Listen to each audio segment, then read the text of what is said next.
So video lesson number 2 for this week. So key resources are pretty direct. There's not a lot of wriggle room on these. They're going to be pretty obvious when we start talking about them. So we're going to look at 4 different areas of key resources. Make sure as we're going through this, you have your textbook for pages 34 through 35. You're also going to want to grab the worksheet. So as I'm going and discussing these different areas, you're generating those ideas and preparing for working with your team. You have this information ready. So take notes as we're going through. So types of key resources. When we're looking at the physical area of resources, these are your tangible things, the things that you can touch. They're the main inputs for your company. They use it to create the value proposition. It serves the customer segments, delivers the product to the customer. So what are those key physical resources? Some examples of key physical resources are going to be equipment, inventory, buildings, manufacturing plant, distribution networks. Those are those physical. They're the tangible. They're the things you can touch. The next is intellectual. So when we're thinking of the intellectual area, you're dealing with the brands, the name, proprietary knowledge, patents and copyrights that the company owns, partnerships that they may have, consumer databases. We hear a lot about CRMs. What is the CRM? What is the information that they have about their consumers? What is that intellectual property? Copyright, whatever copyrights they might own. Intellectual property. Customer knowledge. Those are all intellectual. So some examples would be consumer goods like Nike and Sony. They rely heavily on their brands that they're working with. Microsoft, you guys use MS Teams, you're working with your groups. Adobe, they all depend on that software and the intellectual property that those items create, those items contain to develop that software. Qualcomm is a supplier of chipsets that are used for a lot of broadband mobile devices. Those would be an example of intellectual property because it's built around the patent of that microchip design and the licensing fees that they give for letting others that need that microchip to use. Another example of intellectual property, Google. When we look at Google, you're buying a patent library to boost their intellectual resources. Intellectual property is a huge growing area for companies as well. In the last 15 years, it's grown 270%.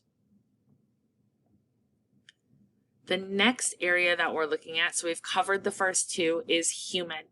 What is that human resource? Not your human resources, but the humans. What are the people, the real individuals and those resources that you have? So you're looking at the employees. This area is often overlooked. You forget about the value of the people you have working for you and what an asset they are to the company. So when you're looking at that human capital or those human key resources that you have, it's the knowledge intensive creative industries.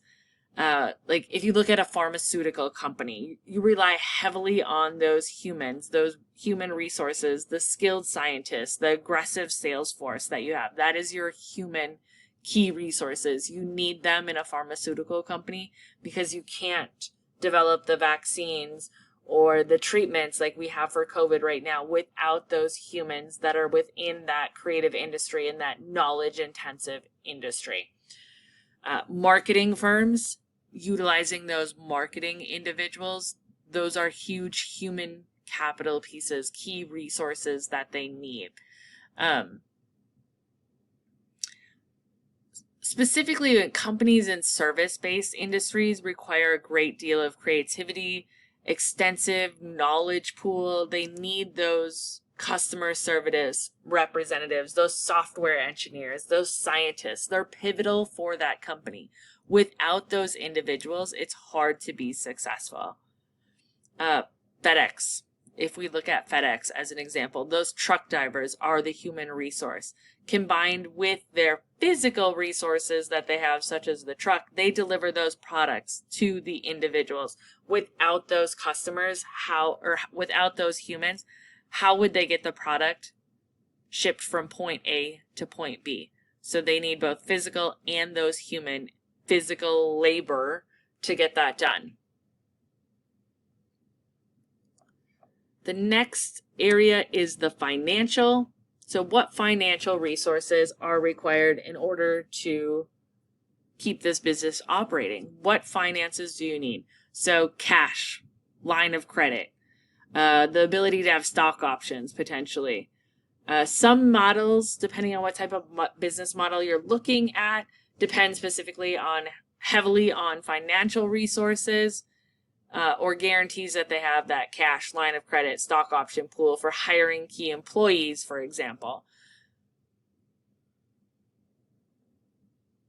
If we look at a life insurance company, for example, they sell insurance to a wide consumer base. However, if that insurance company does not have sufficient capital to cover all of the insurance claims, they won't be able to survive in the marketplace. So they have to have that financial capability to cover